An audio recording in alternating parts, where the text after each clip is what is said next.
In my previous videos, I have calculated charges on various parallel plate capacitors or conductors, as well as I have calculated the electric field and potential difference between the plates. Now in this problem, we are given four plates 1, 2, 3, 4. Plate 2 and 3 are connected with batteries. 2 is connected to positive terminal and 3 is connected to negative terminal. And we have to calculate the values of electric field strength between neighboring plates and the total charge per unit area for each plate. So the relevant theory is given in my previous videos. You can see how that formulas are derived in the link given in the description below, and I will use those formulas to calculate the charges on various plates as well as the electric field which is required for this question.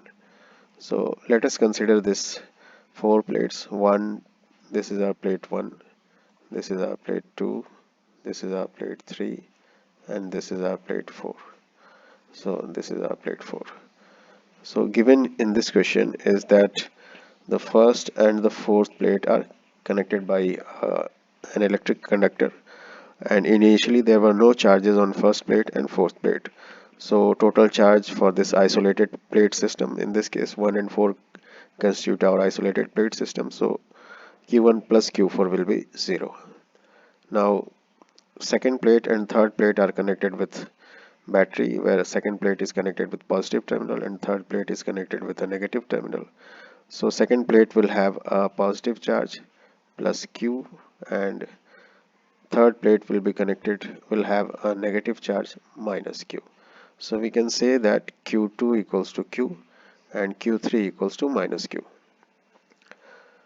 Now in our previous video I have calculated, in fact I have derived this relation, that Qt equals to Q1 plus Q2 plus Q3 plus Q4 divided by 2, where Qt is the charge which is appearing on F1L as well as on F4R. These are equal, and this value is Q1 plus Q2 plus Q3 plus Q4 divided by 2, which in this case is equal to 0. So we can say that this value is 0 and this value is 0. Now let us assume that a charge Q appears on our rightward side of first plate. So by Gauss law, minus Q will appear on F12, and since total charge should on second plate should remain constant, that is Q, so capital Q plus small q should appear on F2R, so that when we sum these two, Q plus capital Q and minus Q, it will finally return to its initial value, that is Q. And from Gauss law, again we can say that the charge which appears on this third plate on its left side, that is on F3L, is minus Q minus capital Q minus small q. And from from conservation of charges, on F3R it should be Q. So when we add this Q and this minus Q will cancel out, and net charge which will appear on this plate will be minus Q. And from Gauss law, the charge that will appear on fourth plate F4L will be minus times of small q, that is minus small q. So now our job is to determine the value of small q. Once this value of small q is determined, we will be able to calculate charges on various plates, and once that value is determined, we will be able to calculate the electric field between 1 and 2, similarly between 2 and 3, and between 3 and 4. So let us begin one by one.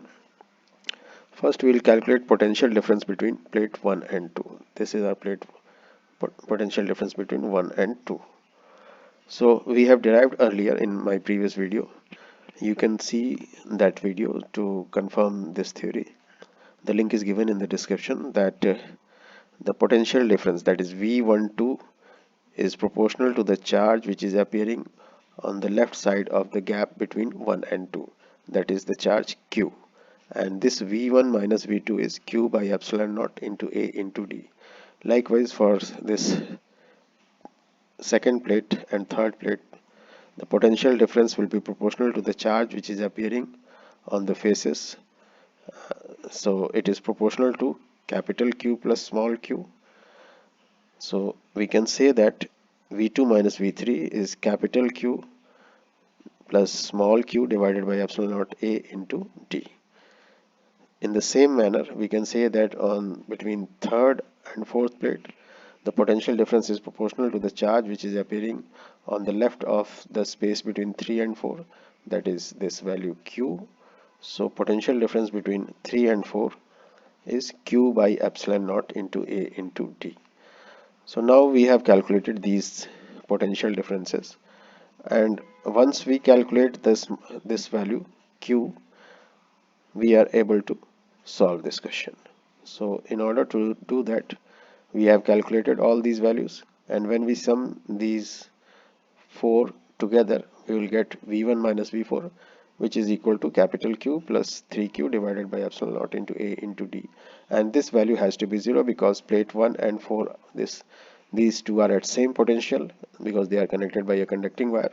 So V1 equals to V4 or V1 minus V4 equals to 0. So when we finally equate it to 0, we get Q plus 3Q equals to 0. So we get Q equals to minus times Q by 3. And in the same manner, we can calculate capital Q plus small q equals to 2Q by 3. So now let us come to our question once again, where we have 4 conductors and we have calculated some of the values.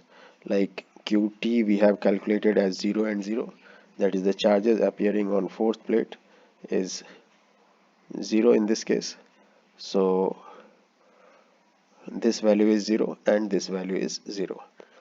Now we have calculated this small q as minus q by 3. This we have calculated just now, and from Gauss law this value will be minus times of q by 3, that is capital Q by 3.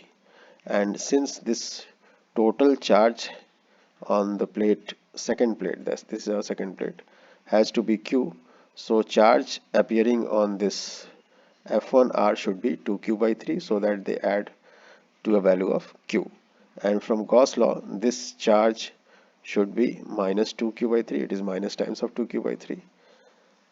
And since this plate is given a charge of minus q, the charge appearing on rightward side has to be minus q by 3, so that when we sum it, we get minus q.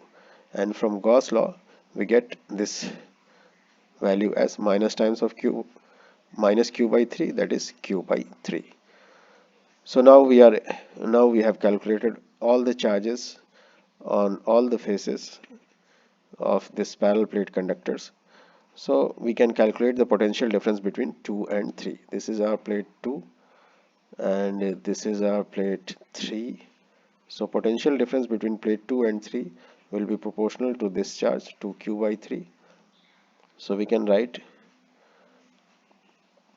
V2 minus V3 as 2Q by, this is the charge appearing on one plate on the left side of the space between 2 and 3, divided by epsilon naught into A into D, and this is given as phi, which is the potential difference or the potential of the battery.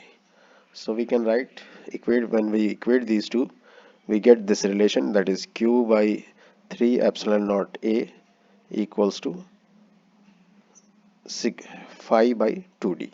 This is the relation that we obtained. Now electric field between first and second plate is proportional to this value minus q by 3, and the magnitude, we can say that magnitude of electric field, this modulus of E12 is q by 3, which is the charge appearing between plate 1 and 2, divided by epsilon naught into A. Similarly, between 2 and 3, the modulus of electric field is the charge, this is the charge appearing between 2 and 3, this value 2Q by 3. So we can write 2Q by 3 charge divided by epsilon naught into A. Similarly, between 2 and 3, this is a mistake, between 3 and 4, this is 3 and 4, between 3 and 4, it is proportional to the charge which is appearing between plate space 2 and 3, and on the face left of face between the space 3 and 4, that is minus q by 3. So its magnitude will be q by 3, this is the charge, divided by epsilon naught into A. So E12 is phi by 2d, E23 is magnitude of E12 is phi by 2d, magnitude of E23 is 2 phi by 2d, and magnitude of E34 is, this is 3 4, E34 is phi by 2d. And q by A we have just calculated, this value is 3 epsilon naught phi divided by 2d. So finally we can write it as mod of E12 as phi by 2d, mod of E23 as phi by d, and mod of E34 as phi by 2d.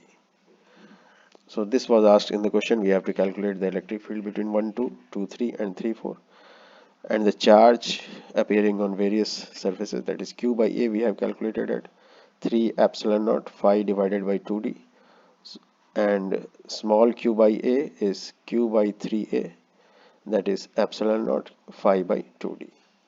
So this concludes our question. Thank you.